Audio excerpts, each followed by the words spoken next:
Are you fascinated by the paranormal and want to hear about encounters that have happened to real-life people in real-life places?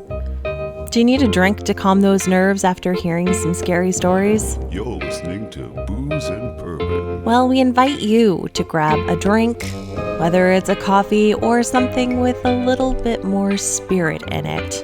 Grab a blanket, snuggle in, because I'm Kim and that's Jen, and we're Booze and Bourbon. Coming out the closet. Jen. It's really warm in here. What are you singing? I'm coming out the closet. Not in a sexual way, but a spiritual way? A very spiritual way with no fear. Guys, welcome to Booze and Bourbon. We're very excited about this episode. It's about things coming out of a closet or perhaps even staying in a closet. Jen is definitely going to be a spirit that's coming out of the closet, we'll say. Yeah. Besides your lovely singing skills that we've now discovered, what else is new with you? I would like to say that I'm a much better rapper than I am singer, so perhaps I should put it into that next time. I'm looking forward to it. Thank you. But yeah, I have nothing exciting to share. Yeah. I did have an embarrassing moment happen. Oh, please tell. So, you know, like those situations where you go in the bathroom, like you're always trying to save a girl by telling her, like, oh, you have toilet paper stuck on your shoe or something like that. Mm-hmm. Well, what someone should have told me is that perhaps under the influence of alcohol and laziness, I did not do up my bodysuit. Where and did you reattach the bodysuit, you know, where it's supposed to be. Okay, wait. Are we talking about like something that snaps like underneath your crotch? Yes. Bodysuit? Yes. Okay. So I went to the bathroom and I, for whatever reason, I must have been in like a very heated discussion with my friend who was also in the bathroom with me, and I didn't do it up, and I actually left it hanging over my pants so that when I came back out, it was just hanging there. That's amazing. Like ready to be reattached over my pants, apparently. But she let it go and didn't tell me until I came back out into the, you know, general public area. Yeah. And one of my guy friends was like, I don't know if you're trying to go for like a new look, but you got that flap hanging on the back, you know. It's like, so it was tucked in the front? Fuck. Yeah, I tucked it in the front, but left it hanging in the back. So it was like I had a tail. I love it. Yeah. You'd still look cute. I was really going for a new look there. I was doing a trade show this past weekend, and my coworkers decided not to tell me that I had a massive piece of black pepper stuck in my front teeth, and I was like smiling at customers and like introducing myself and trying to be very professional. And I had a big piece of peppercorn. Sometimes if you have too much, then it looks like you actually have a big gap. So you got like the Madonna gap in your teeth, like that you just made yourself. Yeah, it wasn't in the middle. It was more like the next tooth over. So it probably looked like I had massive decay. And these people were probably like, wow, I really need to buy a piece of equipment off this girl. She needs some dental work. Oh, my. All right, guys. So like we had mentioned, today's episode is going to be super fun. And we've got some bourbon here in front of us, which is Jim Beam Black, extra aged. I thought maybe we'd go for something that's affordable and it's easy for a lot of people to get, because I know some of our listeners are here in Nova Scotia, and sometimes it's harder for us to get some more distinct bourbons like the ones that we often have on the show. So this one you can pretty much get at any liquor store. The Jim Beam white label's literally everywhere, and this one is not far behind it. And it's about $30 Canadian a bottle here in Nova Scotia. So I'm sure in the US it's around the $20 mark. And it comes in at 86 proof, so it's a little bit higher, not by much, but it's supposed to have a more flavorful character than the Jim Beam white label. It was made to be sipped and savored, and it's an extra aged bourbon, 8 years aged to be exact, and the extra aging gives Jim Beam Black its smooth, full-bodied flavor. So Jen, there's no cork to pop. Well, I can like simulate a little, I'll just make a... Okay. Oh, that was a really weak fake cork pop. Sorry. But the screwing was nice. Thank you. That's what Screwing is nice. That's what she said. right, so pour us a little drim. Little dram. Mm-hmm. Ooh, that was a healthy pour. Excuse me while I... Oh, nice little tinging. So on the nose, immediately, I'm getting some very light caramel. Definitely some vanilla. A little bit of oakiness. Maybe a little baking spice like cinnamon in there. Yeah. Why don't you give it a taste? I have a little brown sugar. Floaty? Well, I have a floaty, but I also have a little scent of brown sugar as well. Okay, Jim. You like it? Yeah, I like it too. We were at Jim Beam there in Kentucky as well. We were. But I can say this is probably my favorite so far. There you go. Out of his. There you go. So there's definitely oakiness and caramel and vanilla. Mm-hmm. But I feel like you also get like some of the good charring charcoal kind of flavors in there. Yeah. It's not overly bold. It's also not overly sweet. But you're still getting a little bit of that ethanol just because it's at the 86 proof and not super robust with other spices.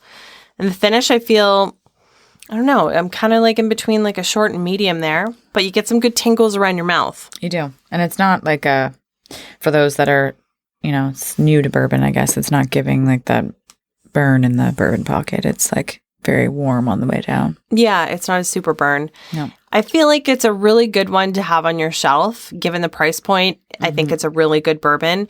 Some people have called this the best bourbon out there for your buck. Wow. I get it. Yeah. And I think it's something good to have in your collection if you want to sip on bourbon, but don't necessarily want to sip on all of your very special bottles. Expensive bottles. Yeah. Yes. So maybe this Jim Beam Black is going to add itself to your collection too. The bourbon on a budget. Yeah. Yes. Yeah. Didn't come up as an ultimate fail like it did last time. No. This one is way, way better than Way those. better. So Jen is working on her own bourbon collection in her own house, which is amazing. Some of her bottles have been very loved. So she went to the liquor store yesterday and started hunting. So I'm very proud of you, Jen. Thank you. Yeah. It's great. I made some special requests as well. Because, Did you? They said that they were trying to expand. So they were trying to bring in. So she was like, if we mention a few to her, that she will bring them in specifically for us. That's nice. I like that. And another cool thing is I saw that Angel's Envy is now available in Canada, making its way across the border. Yes.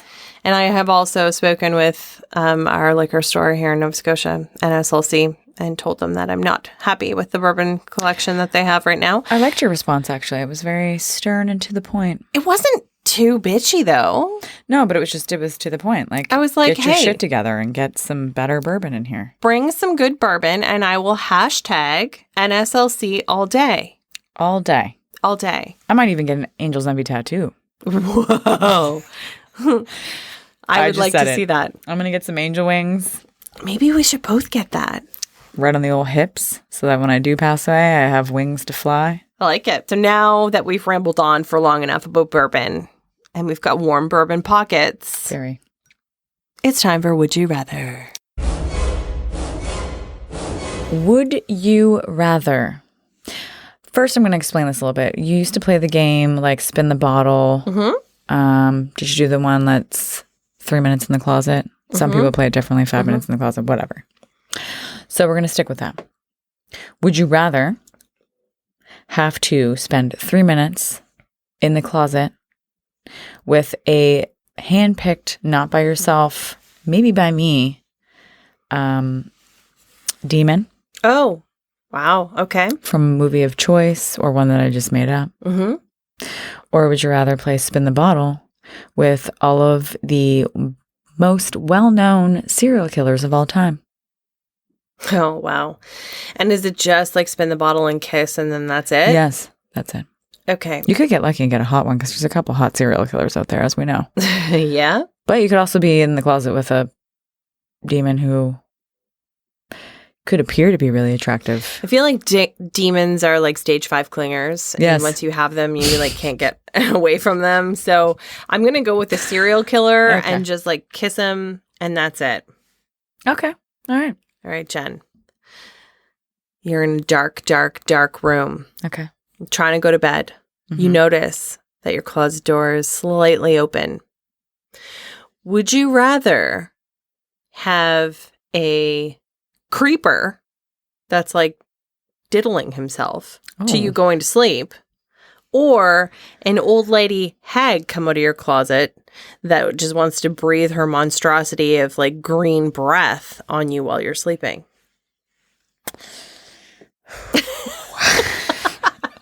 That's And I have not. the diddler in the closet. I mean, that's just a regular day in Dartmouth. There could be all kinds outside the window. There's probably a couple that live on my street. Who uses the word diddler anyway? Oh, God. I mean, yeah, so that's probably already happened multiple times. I'm not a fan of bad breath at all, and nor am I a fan of hags, old hags specifically, coming out of my closet. That's fair. At least the diddler's probably just going to stay at the end of my bed and not come any closer and just do his thing and then peace out. And leave you with the dirty sock. But you know what? My dog happens to like eating socks. So you know what, Lucius? Sorry, buddy, but you're going to eat the diddler's nasty-ass sock, and I'm going to call it a night and just go back to sleep like nothing happened, like, you know, a regular day. So, wow. Okay. diddle away, diddle-do. I'm just going to go back to Diddle-do. Awesome. Okay. Well, guys, right after the break, we're going to get into today's main stories, which are all about, you know, things coming out of the closet.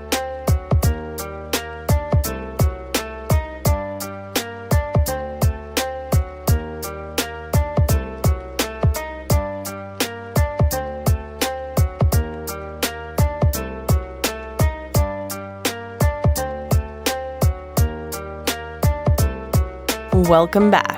As mentioned, we've got some good stories about things in the closet. And I'm sure that when you were a little kid, you had at least one encounter of having a scary, creepy-ass monster in your closet. Maybe some nights the closet door was left open and you were just positive that something shadowy was peering from you from behind your favorite sweater. Wait, did the sweater just move? OMG are those eyes. Mom, there's something in the closet. Your mom comes in and she says, "What's the matter?" You tell her in a high-pitched, elevated voice, "I saw a shadow in my closet." She wipes your sweaty forehead, tells you it was your imagination, closes the closet door, and tucks you back into bed, and wishes that your creepy little butt would go back to sleep as she walks out of your bedroom. On the other hand, you swear that you just saw something in there and it wanted to suck the soul right out of you. So you lay there until you pull the sheets up over your head and suffocate yourself back to sleep. The boogeyman can't get you if you're protected by your sheets, right? I mean, I think we all thought that. Right. Yes. So today we're diving into the odd world of the internet paranormal stories, and we're finding the scariest of things in the closet. So let's see if these stories force you to make you close your closet door tonight before you hit the bed. Let's start with a story from you, Jen. Liz G's story, posted 1 month ago. My closet friend. My mother would describe me as an imaginative, creative child. Throughout the ages of 3 to 5, I gained many friendships, most of the imaginative type. My mother saw it as harmless, seeing this as a way to express myself, but one of my friends was more sinister than kind. At age 4, I created a new friend whose name was the Closet Friend. I know it's creative. My mom told me I could talk to him for hours on end about anything. Yet the way I communicated to him was odd, to say the least. I would sit in front of my closet doors, ones that could slide open, and talk to my friend, who I believed was behind the doors. My mom was curious on why I only talked to him this way and asked me why I had to keep the doors closed. Because, I said bluntly, if I had opened the doors, he will hurt you, Dad, and my brothers. Of course, my mom found this alarming, told me to not think that, and he was not capable of hurting us, or so she thought.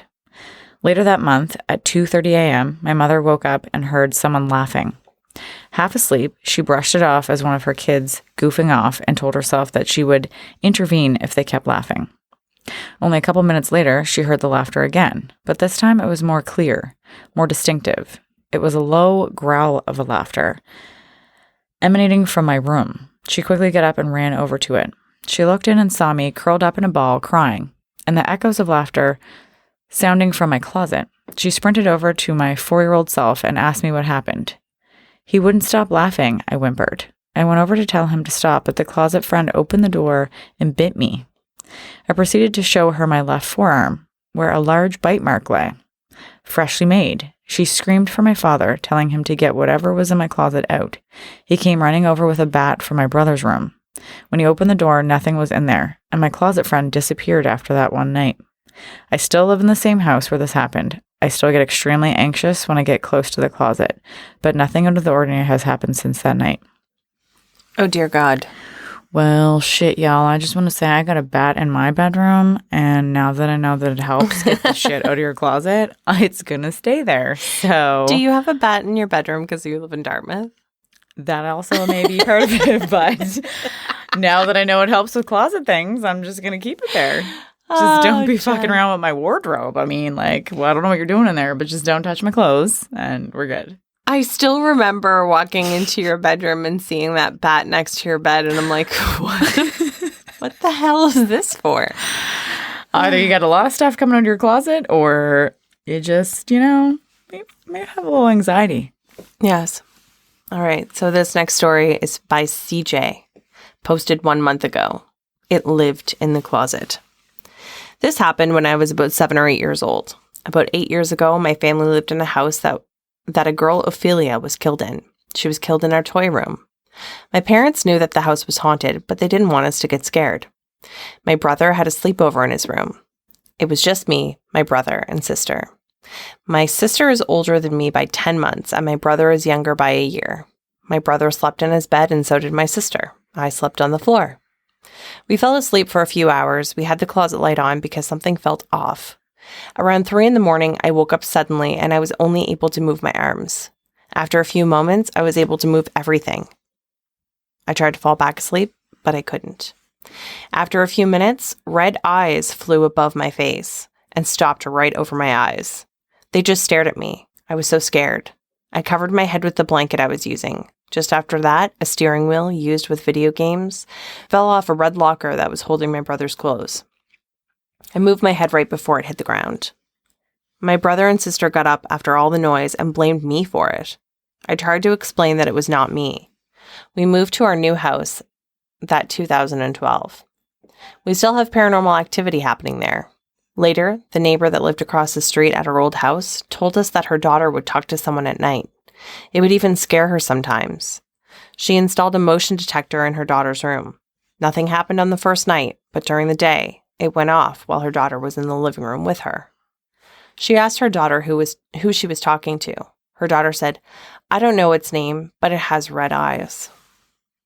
Ew. Ew. All right. By Imaginary Fun, posted 1 day ago. Saw a face in my closet. So I live with my boyfriend in a house he inherited from his mom. This house has been in their family since it was built, and everyone says it's haunted. There's a bunch of crazy stories about it, but I'll just tell you the one that I personally have. To understand the story, I gotta explain the closet. It sits in the middle of the house and has 2 doors, one to the kitchen and one to the bedroom.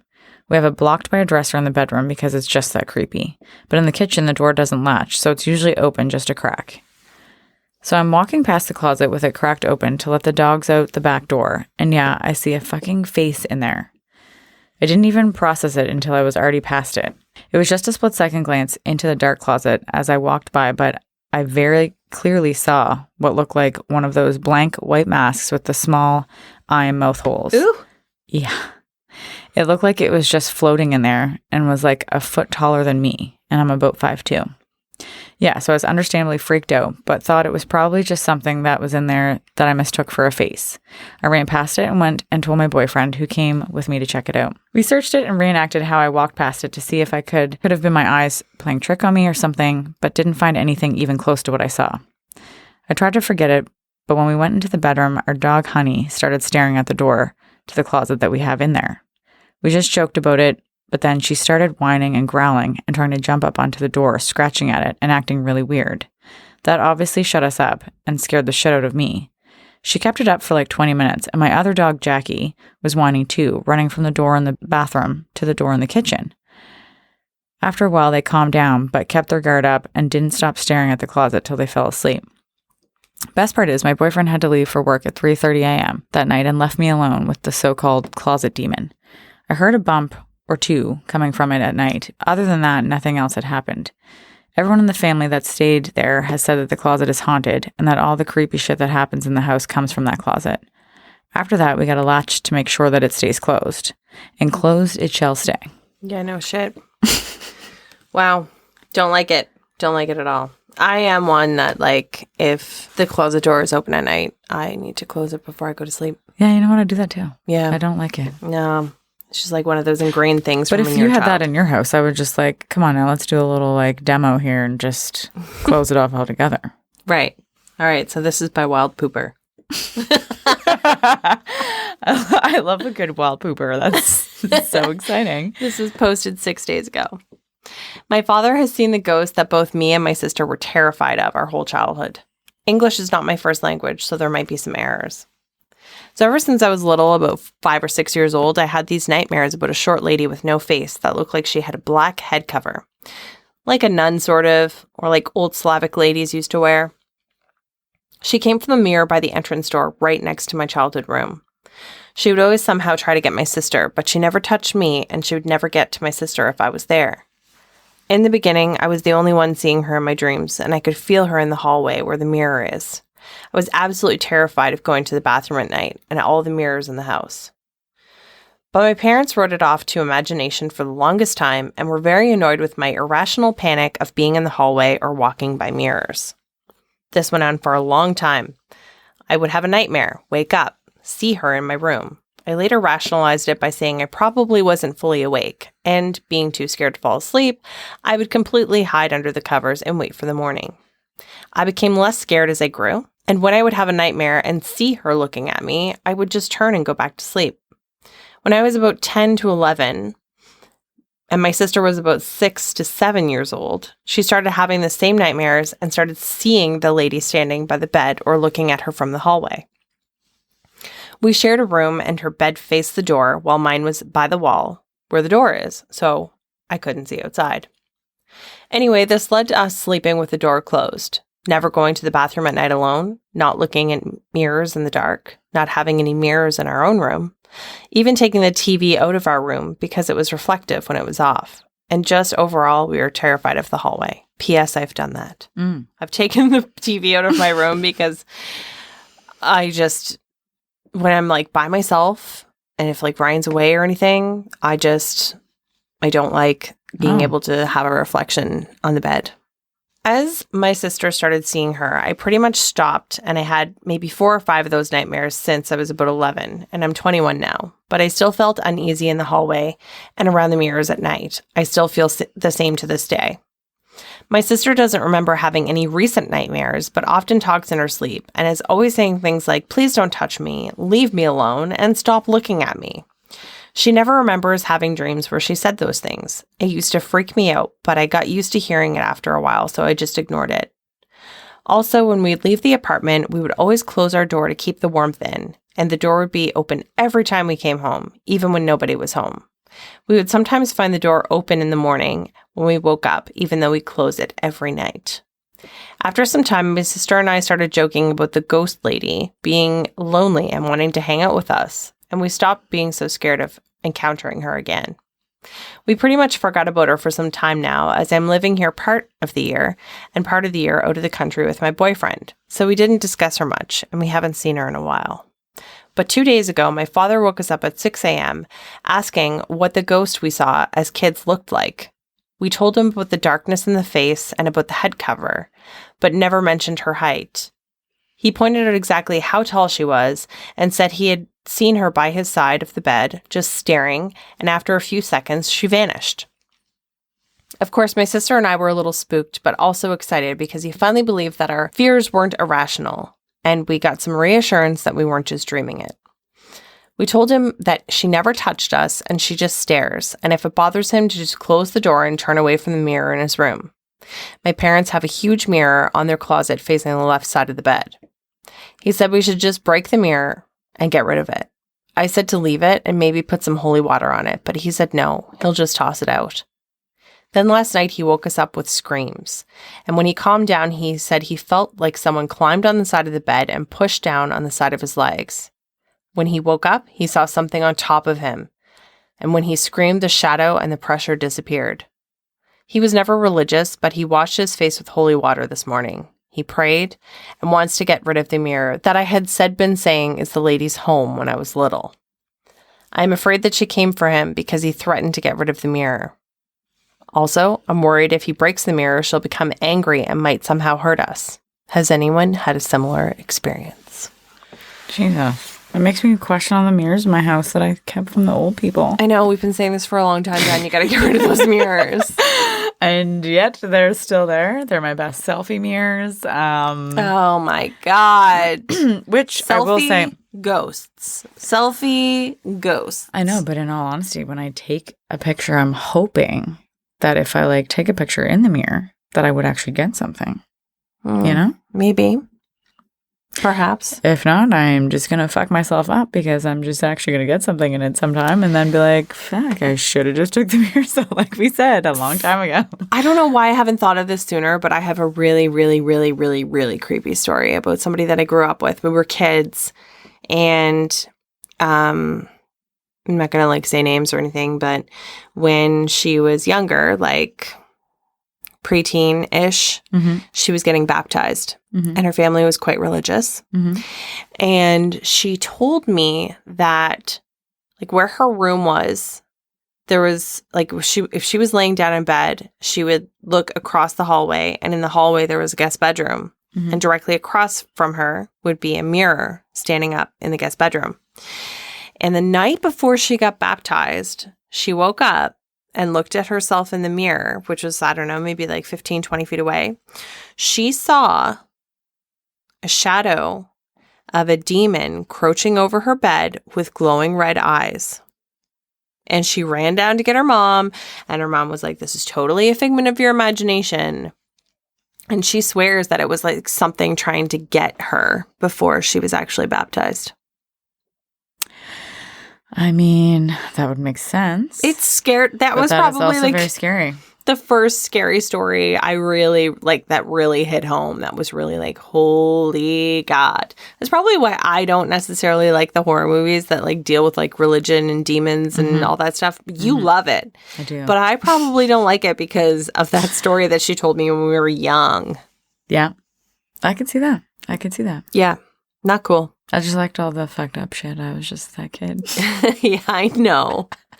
I know. Oh, dear. Yeah. Well, guys, that pretty much wraps up our stories for today. But Jen, if people want to find more of us on social media, where can they find us?